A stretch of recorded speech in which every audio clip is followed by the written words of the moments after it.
ચલો દેખાય છે, જોઈ લો ભાઈ, દેખાય છે? ઓકે, બે પેજ ખાના બનાવી દેજો, કેમ કે બીજો દાખલો વધારે આમનો છે એટલે બીજા પણ ખાના બનાવી દેજો. હવે જો માલ મિલકત નિકાલ ખાતું જેને આવડે છે એને આમનો જ આવડશે, બાકી નહીં આવડે. પહેલા બી કીધું તું તમને, યાદ રાખો, મેં લખાવ્યું છે, આવડતું હશે તો આવડશે, બાકી નહીં આવડે. ચલો પહેલું જેને આવડે બોલવાનું છે, અને પેજ નંબર એવું લાગે તો માલ મિલકત નિકાલનો નમૂનો જોડે રાખજો એટલે ઝડપથી ખબર પડી જશે. ચલો, પેઢીના વિસર્જન સમય પાઘડી ચોપડે 56,000 છે, તેની કોઈ રકમ ઉપજતી નથી. જો અદ્રશ્ય મિલકતની ઉપજ અંગે 3 નોંધો લખાવી છે, અને એ તમને કીધું 3 માર્કમાં, 1 માર્કમાં બી પૂછી શકે, 3 માર્કમાં બી પૂછી શકે. તો એટલા માટે કે અદ્રશ્ય મિલકત ચોપડે દર્શાવેલી ઉપજની સૂચના નથી, તો ચોપડે દર્શાવેલીની નોંધ થાય, ઉપજની શૂન્ય નોંધ થાય. તો ચોપડે દર્શાવેલી આમ નોંધ શું થાય? મિલકત મામીની ખાતાની ઉધાર બાજુ આવે તો આમ નોંધ લખો, મામીની ખાતે ઉધાર, તે પાઘડી ખાતે. ચલો રકમ લખી નાખો 56,000, મામીની ખાતે ઉધાર, તે પાઘડી ખાતે, રકમ 56,000. બીજી, ચલો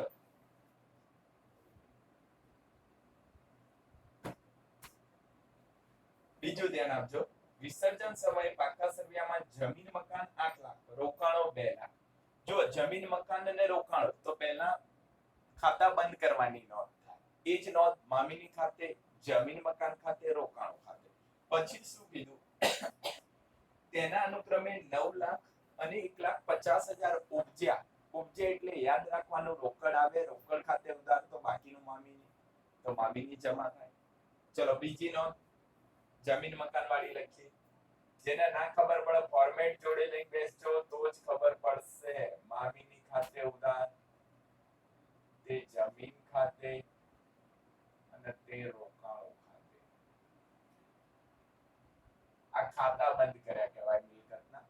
જમીનની રકમ છે 8 લાખ, રોકાણોની 2 લાખ, ટોટલ 10 લાખ. 8 લાખ, 2 લાખ અને 10 લાખ. ઉપજ્યા એટલે રોકડ આવે, એમાં જ નોંધ છે, સોરી, રોકડ ઓબ્લિક બેંક ખાતે ઉધાર, તે મામીની ખાતે. રોકડ ઓબ્લિક બેંક ખાતે ઉધાર, તે મામીની ખાતે જમા, એને ઉપજ્યા કહીએ છીએ. ચલો ઉપજ્યા કેટલા? એનું ટોટલ 9 લાખ અને 1,50,000, તો 10,50,000. આ કોણ હવે હાજર થાય છે ભાઈ આટલું લેટ?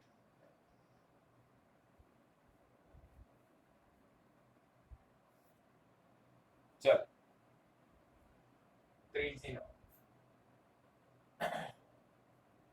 ત્રીજું જોવા. હવે જો આ પાકું સરવૈયું, મિલકતો કુલ 2 લાખ હતી, એમાં ચાલુ મિલકત 40%.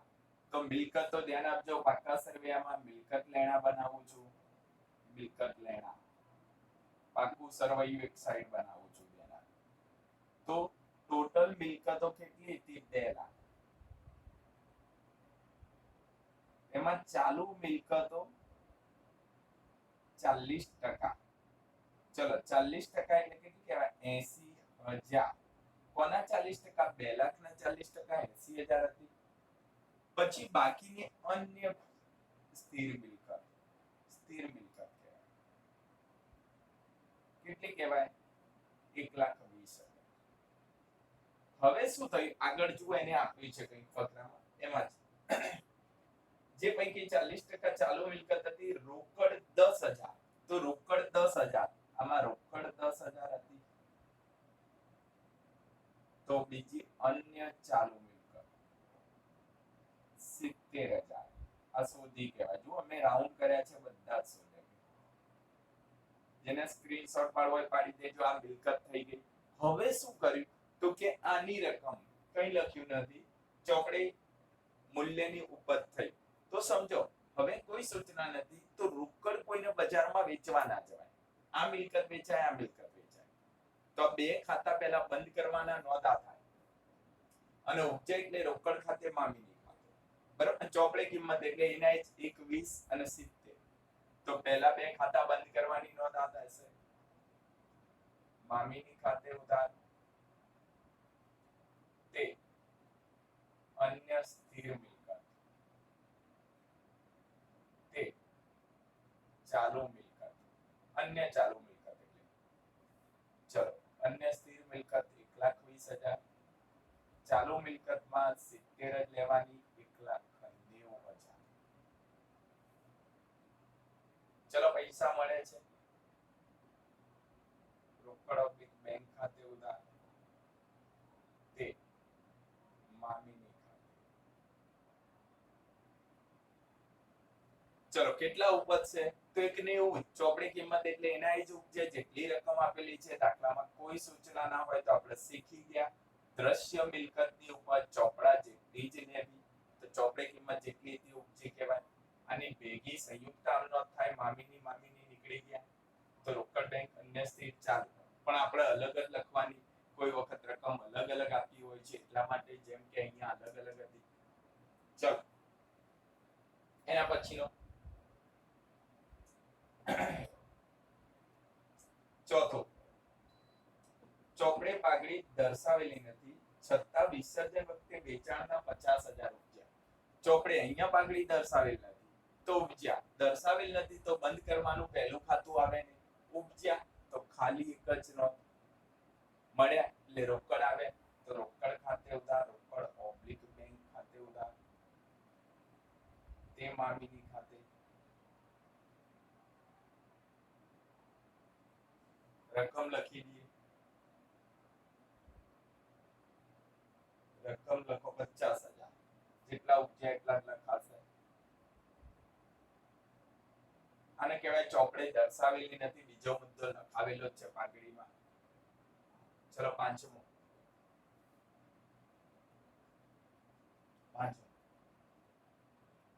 લેપટોપની કિંમત 35,000 એક ભાગીદાર 25,000 માં લઈ ગયો. લેપટોપ એટલે મિલકત કહેવાય. અહીંયા હતી તો પહેલા એના ખાતા બંધ કરવાની નોંધ થાય. મિલકતના ખાતા મામીની ખાતે ઉધાર, લેપટોપ ખાતે. પછી પૈસા ઉપજ્યા નથી. પૈસા ઉપજ્યા તો રોકડ લખવાની, બરોબર. પણ ભાગીદાર લઈ ગયો તો ભાગીદાર ખાતે તે મામીની ખાતે. રકમ જો અલગ અલગ છે એટલે બે નોંધો કરવી પડશે.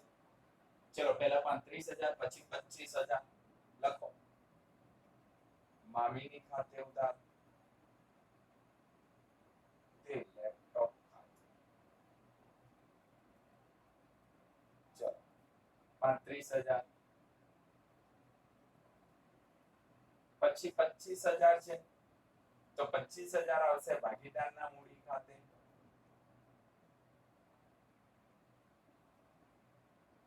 તે મામીની ખાતે 25,000.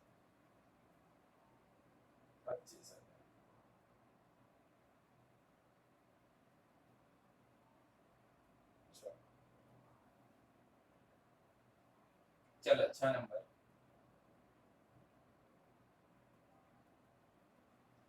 એક ભાગીદાર તેના શ્રીમતીની પેઢીની લોન 40,000 ચૂકવવાનું સ્વીકાર્યું.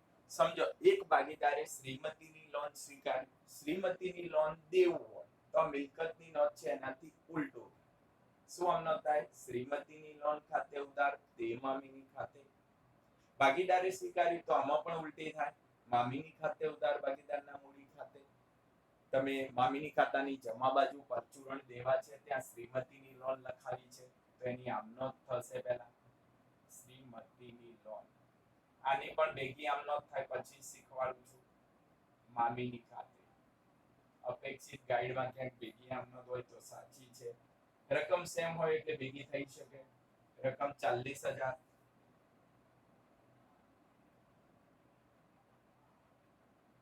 જો ભાગીદારે સ્વીકારી તો મામીની ઉધાર બાજુ છે. ભાગીદાર કૌંસમાં દેવા તો આમનોંધ થાય મામીની ખાતે ઉધાર તે ભાગીદારના મૂડી ખાતે. 40,000. ચલો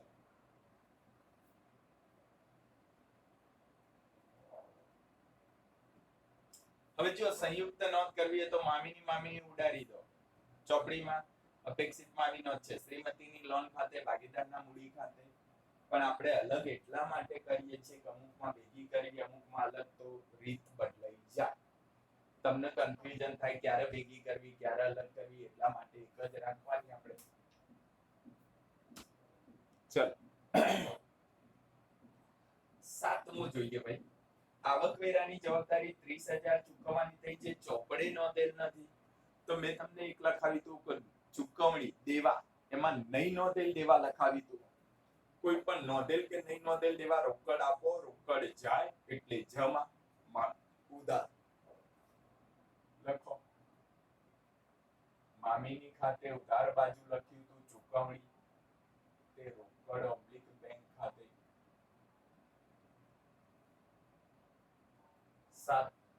સાતમામાં છે આવકવેરાની જવાબદારી 30,000.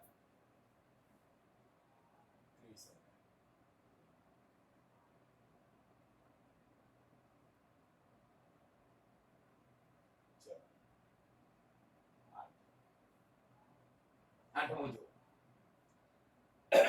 વિસર્જન સમયે પેઢીના તમામ દેવા અને ભાગીદારની લોન ચૂકવ્યા પછી મિલકતનો વધારો 1,20,000. ભાગીદાર એબીસી નું નફા નુકસાનનું પ્રમાણ 532. તો નિકાલની નોંધ. જો મિલકતને દેવા ચૂકવ્યા પછી વધારો એટલે નફો કહેવાય. તો મામીની ખાતાની ઉધાર બાજુ જુઓ નફો લખ્યો છે અને એની આમ નોંધ શું થાય, તો મામીની ખાતે ઉધાર તે એના મૂડી ખાતે, બેના મૂડી ખાતે, સીના મૂડી ખાતે નફો વહેંચી દેવાનો. ચલો નફો કેટલો છે 1,20,000 લખો. મામીની ખાતે, મામીનું ખાતું આગળ એટલે બધું જ આવે. તે એના મૂડી ખાતે, તે બીના મૂડી ખાતે અને તે સીના મૂડી ખાતે. 1,20,000 ભાગ્યા પ્રમાણ આપ્યું છે 5, 3 અને 2 ભાગ્યા 10 ગુણ્યા 5. 12 50 60,000, 12 તરી 36,000, 12 દુ 24,000.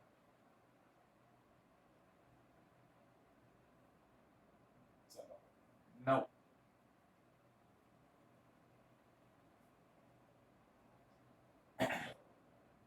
9. પેઢીના વિસર્જન સમયે ચોપડે યંત્રો 2 લાખની કિંમતે બતાવેલા છે. ચોપડે કિંમત ઉપજી. સમજો વિસર્જન વખતે યંત્રો કેટલા બતાવેલા છે 2 લાખ અને ચોપડે કિંમત ઉપજી. તો આની બે નોંધ. પહેલા તો યંત્રો બતાવેલા છે એની નોંધ, મામીની ખાતે યંત્રો ખાતે, ઉપજ્યા એની નોંધ રોકડ ખાતે, મામીની ખાતે. ભેગી બી થાય, આપણે પહેલા બી કીધું મામીની ખાતે ઉધાર તે યંત્રો ખાતે.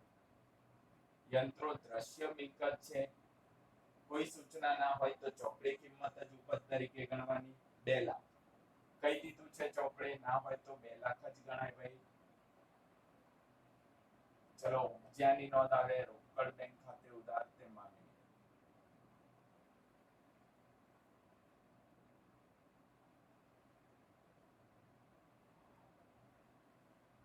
ચલો 2 લાખ.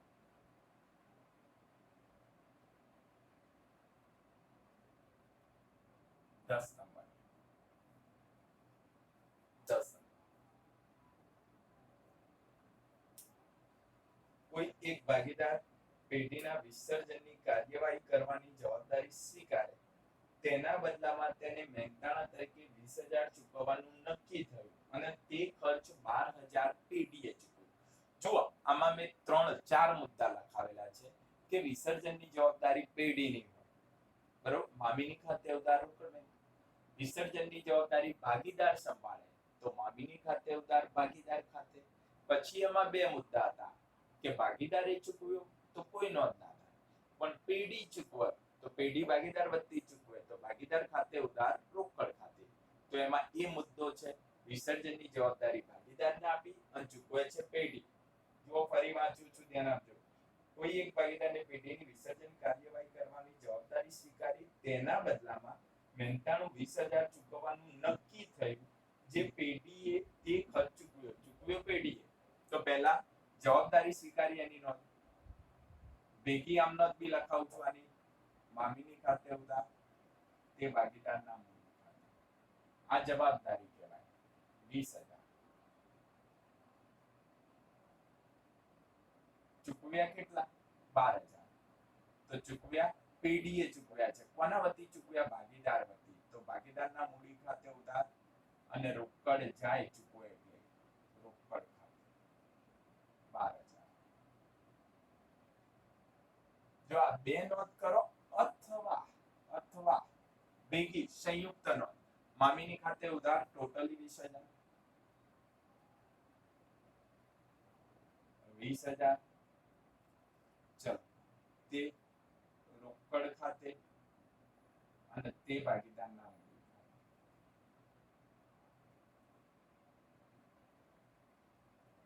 ચલો, રોકડ ખાતે કેટલા સમજી લો, એને ચૂકવ્યા કેટલા? 12,000. તો બાકીના ભાગીદારના મૂડી ખાતે 8,000 આવે. ચલો, એના પછી 11.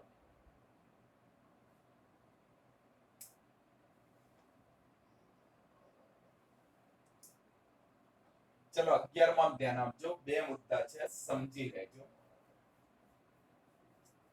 કોઈ એક ભાગીદારે વિસર્જન કાર્યવાહી કરવાની જવાબદારી સ્વીકારી તેના બદલામાં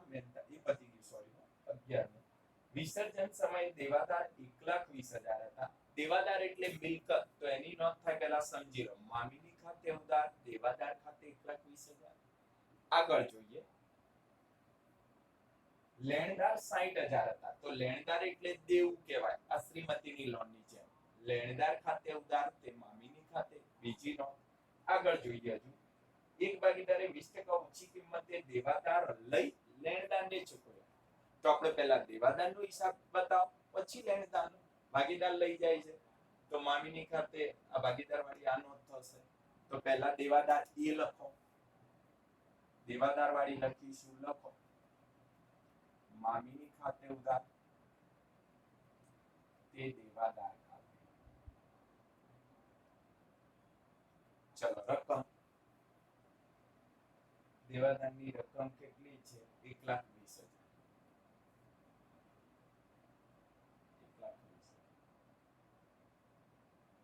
હવે સમજો, 1,20,000 ચૂકવી દીધા. કોણે ચૂકવવાનું સ્વીકાર્યું? ભાગીદારે. તો ભાગીદાર ખાતે ઉધાર, તે મામીની ખાતે, તે મામીની. હવે 20% વટાવ એટલે માઈનસ કરી દો. ચલો, 1,20,000 માઈનસ 20% કરો, બાદ 24,000 માઈનસ કરી દો 21 માંથી. 96,000 આવે છે. 96,000. ઓકે. જો આ દેવાદારનો હિસાબ પતી ગયો, હવે લેણદારમાં આનાથી ઉલટું થાય. બી લખો, બી ફોર બોમ્બે. ચલો, લેણદાર ખાતે ઉધાર, લેણદાર ખાતે ઉધાર, તે મામીની ખાતે. પહેલા રકમ લખી દો. લેણદારની રકમ છે 60,000 અને ભાગીદારે સ્વીકારી તો ઉલટો થઈ જાય ભાઈ. મામીની ખાતે ઉધાર, ભાગીદારના મૂડી ખાતે, તે ભાગીદારના મૂડી ખાતે 60,000. ચલો, ઓકે. હજુ એક નોંધ છે, અહીંયા લખીશું. જો પરીક્ષામાં બે દાખલામાંથી જ પૂછાય છે ભાઈ, સમજી લો. અને પાછળના તો એને રદ કરેલા દાખલા છે, તો પણ પાછળ ગણાવીશું એક બે. અને હા, હવે સોમવાર સુધી કોઈ લેક્ચર મારો હશે નહીં વચ્ચે. ગામડે છું એટલે 3-4 દિવસ કોઈ પણ જગ્યાએ લેક્ચર વચ્ચે હશે નહીં.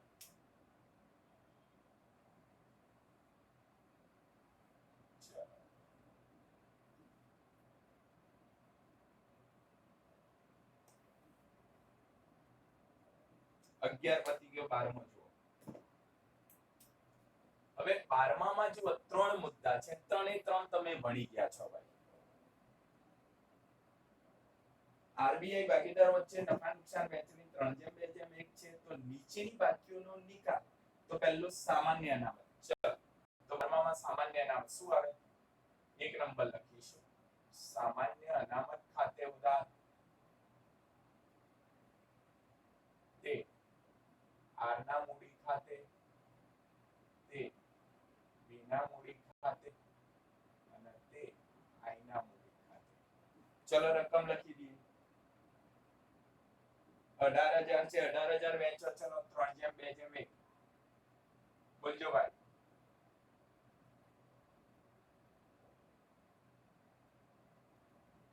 9,000 પછી 6,000 3,000 18,000. અનામત વહેંચણીની આમનોંધ શીખ્યા હતા. બીજું નફા નુકસાનની ઉધાર બાકી. જો નફા નુકસાન જમા અને ઉધાર બે હોય. ઉધાર હોય ને જમા કરવાનું, જમા હોય ને ઉધાર કરવાનું. તો ઉધાર છે એટલે ખોટ કહેવાય. તો ખોટ આરબીઆઈ ના મૂડી ખાતે ઉધાર, આર ના મૂડી ખાતે, બી ના મૂડી ખાતે, આઈ ના મૂડી ખાતે. તે નફા નુકસાન. ચલો વેચી દો. નફા નુકસાન કેટલું છે જુઓ અંદર. 12,000 વેચે. ચલો 12,000 છે. બોલજો ભાઈ. 6,000 4,000 2,000. ત્રીજો મુદ્દો. ત્રીજો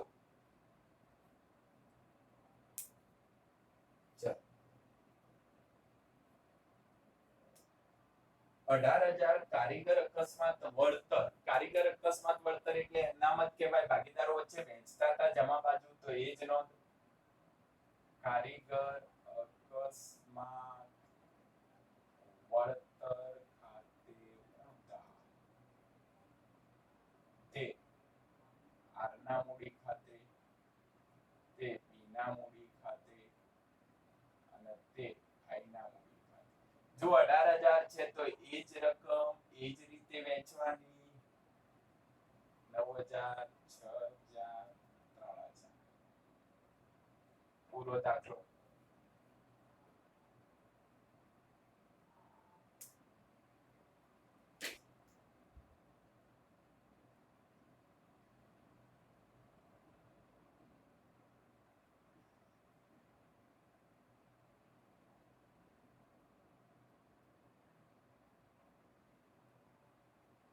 ચલો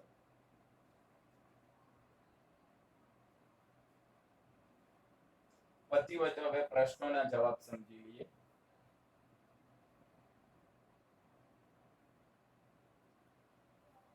પતે એટલે બોલજો ભાઈ.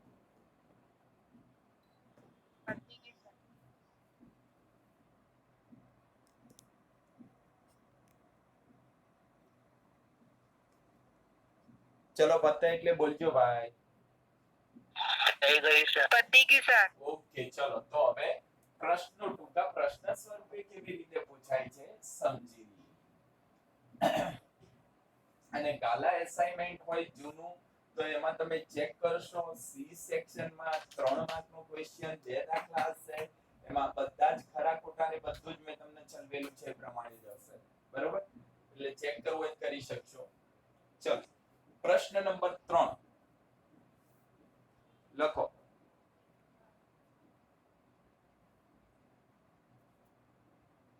હવે જો થિયરી અમુક ઉડાડી દીધી છે. એટલે મેં થિયરીના 2 જે ક્વેશ્ચન છે એ ચલવ્યા છે, બાકી નથી ચલવ્યા. પણ આમાં સમજાવી દઉં છું, ધ્યાન આપજો. બરોબર? અને પ્રશ્નનો જવાબ લખવો હોય તો લખતા રહેજો. લખો પ્રશ્ન નંબર 3. એમાં જવાબ નંબર 1 ધ્યાન આપજો. પહેલો પ્રશ્ન. એનો જવાબ સમજજો. હું બોલી જાઉં છું પછી લખવાનું રહેશે. બરોબર? વધારે મુદ્દા છે તો હું તમને ચોપડીમાં ક્યાં છે એ બી કહું છું, ત્યાંથી લખી દેવાનું. હું બોલીશ. ચલો પહેલો પ્રશ્ન. ભાગીદારી પેઢીના વિસર્જન સમયે ચોપડી બંધ કરવા કયા ખાતા તૈયાર કરવામાં આવે છે? જણાવો. યાદ છે? મેં જણાવી દીધું. યાદ હોય તો બોલો. કયા ખાતા? રોકડ બેંક ખાતું, માલ મિલકત સરસ. ભાગીદારના મૂડી ખાતા અને માલ મિલકત નિકાલ ખાતું. એ તો આવી ગયું. હા, અને ભાગીદારની લોનનું ખાતું. લખો. વિસર્જન વખતે જરૂરી ખાતા. વિસર્જન વખતે જરૂરી ખાતા. જવાબ નંબર 1 લખો. માલ મિલકત નિકાલ ખાતું,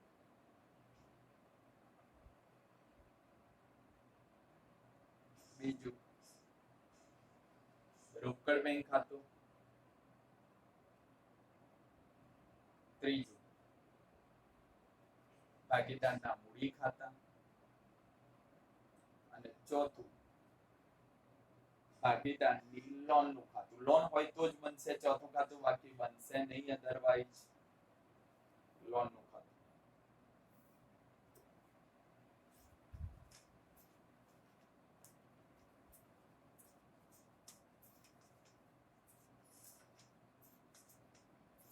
ચલો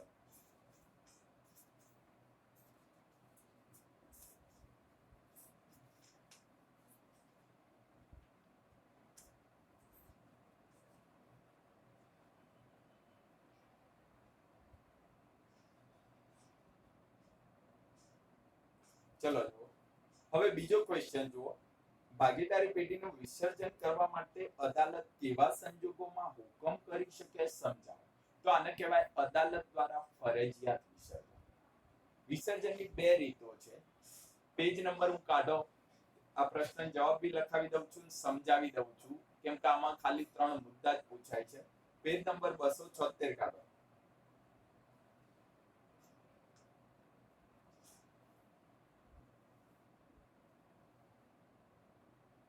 મળી ભાઈ? 276 પેજ કાઢો ફટાફટ. ત્યાં પેજ વાળી દેજો જ્યાં પ્રશ્ન લખીએ છીએ. 276 માં જુઓ. વિસર્જનની રીતો એને કાઢી નાખી છે. ખાલી 2 મુદ્દા પૂછાય છે અને ફરજિયાત વિસર્જન. તો એ સમજાવી દઉં. જુઓ એમાં મળ્યું 276 માં નીચે જુઓ ભાગીદારી પેઢીનું વિસર્જન. તો વિસર્જનની 2 રીતો છે. એમાં લખ્યું છે જો સામાન્ય કે અદાલતી હસ્તક્ષેપ સિવાય વિસર્જન, અને બીજું અદાલત દ્વારા વિસર્જન. તો આપણે અદાલત દ્વારા વિસર્જન આમાં માંગ્યું છે, બરોબર? તો બધા જ વિસર્જનની પદ્ધતિઓ હું તમને સમજાવી દઉં છું, ધ્યાન આપજો. સામાન્ય વિસર્જન કે અદાલત હસ્તક્ષેપ સિવાય. પહેલું સર્વસંમતિથી. સર્વસંમતિથી એટલે શું? કે બધા ભાગીદારો પોતપોતાની સંમતિથી નક્કી કરે કે ભાઈ પેઢી ખોટ કરે છે, ભવિષ્યમાં બી ખોટ કરશે, ભાગીદારોને નુકસાન જશે એટલે પેઢી બંધ કરી દે, એને સર્વસંમતિથી કહેવાય. બીજું કરાર દ્વારા. તો કરાર નક્કી કરેલો હોય, એ કરારનો અંત આવી જાય છે. માનો તમે કરાર કર્યો તો ભાઈ 5 વર્ષ માટે, તો 5 વર્ષનો કરાર પૂરો થઈ જાય તો ભાગીદારી પેઢી ઓટોમેટિક વિસર્જન થઈ જાય છે. એને કરાર દ્વારા કહેવાય, બરોબર? અથવા તમે કોઈ રોડ બનાવવાનો કોન્ટ્રાક્ટ લીધો હોય, પુલ બનાવવાનો કોન્ટ્રાક્ટ લીધો હોય, કોઈ સોસાયટી બનાવવાનો કોન્ટ્રાક્ટ લીધો હોય, તો એ કોન્ટ્રાક્ટ પૂરો થઈ જાય એટલે ભાગીદારી પેઢીનું વિસર્જન થઈ જાય છે. ત્રીજો ટોપિક છે, જુઓ ધ્યાન આપજો. કાયદા દ્વારા ફરજિયાત. કાયદા દ્વારા વિસર્જન. તો કાયદા દ્વારા ક્યારે વિસર્જન થાય? તો એક સિવાયના બધા ભાગીદારો અસ્થિર મગજના જાહેર થઈ જાય તો કાયદા દ્વારા વિસર્જન કરવામાં આવે છે. બીજું, તમારો ધંધો એ ગેરકાયદેસર બની જાય, બરોબર? રાજસ્થાનમાં તમારા દારૂનો ધંધો છે અને રાજસ્થાન સરકાર એવું જાહેર કરે કે ભાઈ રાજસ્થાનમાં દારૂ બંધી, તો તમારો ધંધો એ દિવસથી ગેરકાયદેસર બની જાય તો તમારી પેઢીનું વિસર્જન થઈ જાય. ચલો એને કહેવાય અદાલત કરાર દ્વારા. પછી ચોક્કસ ઘટના. ચોક્કસ ઘટના એ બી ખબર પડે છે, સમય પૂરો થઈ જાય, એ આવી પેલા કામ પૂરું થઈ જાય અને સમય પૂરો થઈ જાય, બરોબર? અને હેતુ પૂર્ણ થઈ જાય, બરોબર? તમે મંદિર બાંધકામ માટે જોડાવ, મંદિર બાંધકામનું કામ પૂરું થઈ જાય તો ઓટોમેટિક વિસર્જન. અને નોટિસ દ્વારા. તો કોઈ એક ભાગીદારને અન્ય ભાગીદારો જોડે ના ફાવતું હોય તો બધા ભાગીદારને નોટિસ આપશે. ભાગીદારી કાયદાની ઓફિસ છે ત્યાં બી નોટિસ આપી દેશે. નોટિસ દ્વારા પેઢીનું વિસર્જન કરવાની સૂચના આપશે, બરોબર? અને બીજો મુદ્દો છે એને અદાલત સિવાયનું વિસર્જન. અને આપણે જે પ્રશ્નનો જવાબ છે અદાલત દ્વારા વિસર્જન. લખો એમાં લખો આપણે બીજા પ્રશ્નનો જવાબ. અદાલત દ્વારા ફરજિયાત વિસર્જન. તો કેવા સંજોગોમાં અદાલત ફરજિયાત વિસર્જન કરે છે? લખો. કોઈ ભાગીદાર અસ્થિર મગજનો થાય? લખો, કોઈ ભાગીદાર અસ્થિર મગજનો થાય. બીજું, ભાગીદાર પોતાની ફરજ બજાવવામાં અશક્તિમાન હોય. ભાગીદાર પોતાની ફરજ બજાવવામાં અશક્તિમાન હોય.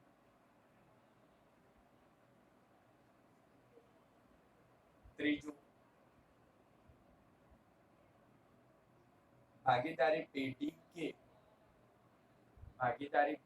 કે ધંધાના હિત વિરુદ્ધનું કામ કરતો હોય. ધંધાના હિત વિરુદ્ધનું કામ કરતો હોય. ચોથું,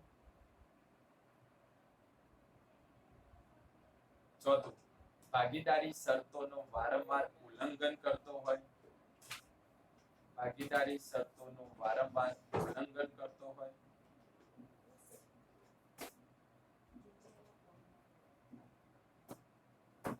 પાંચમું, કોઈ ભાગીદાર પોતાનો હિસ્સો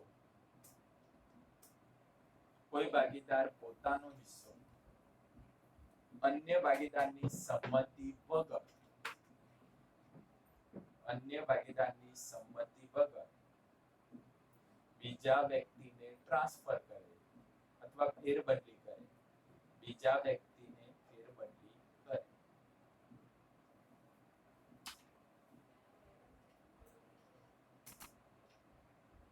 છઠ્ઠું, પેઢી સતત ખોટ કરતી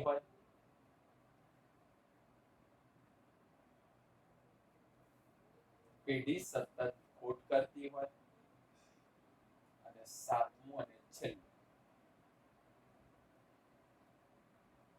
અદાલતને વ્યાજબી કારણ લાગે તેવા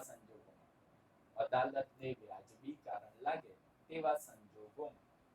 આ થઈ ગયું ભાઈ અદાલત દ્વારા ફરજિયાત વિસર્જનની બે રીતો, સામાન્ય વિસર્જન અને અદાલત દ્વારા ફરજિયાત, અથવા સામાન્ય જગ્યાએ બીજું નામ છે અદાલત સિવાયનું વિસર્જન.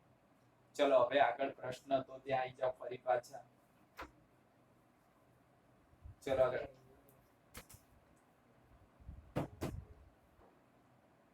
ત્રીજો પ્રશ્ન ટૂંકનો દિલ મેં તમને લખવા આપી દીધી હતી. યાદ છે ભાઈ માલ મિલકત નિકાલની ટૂંકનો લખવા આપી હતી?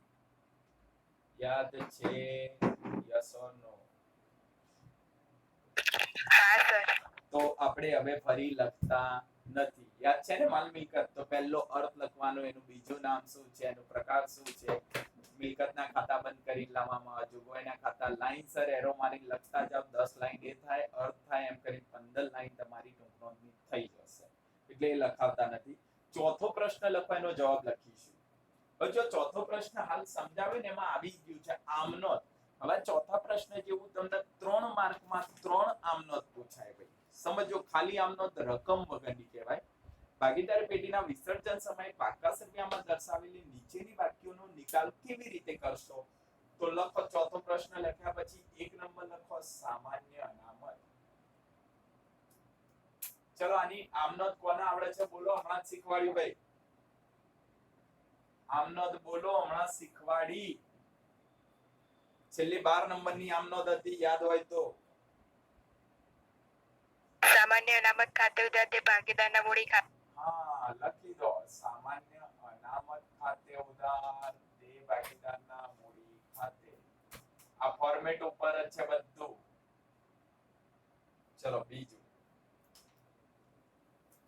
રોકાણ વધઘટ ભંડોળ. મારું ફોર્મેટ જોશો એમાં બધી જ વિગતો છે. ચલો આની નોંધ કોણ બોલશે?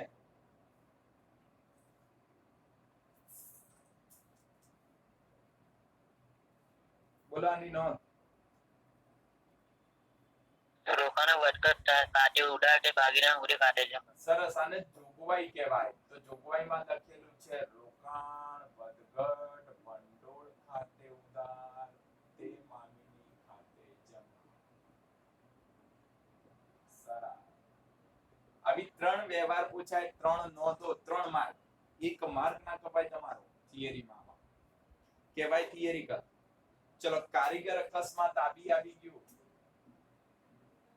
કારીગર અકસ્માત વળતર. ચલો કારીગર અકસ્માત વળતર આવી ગયું છે. બોલો.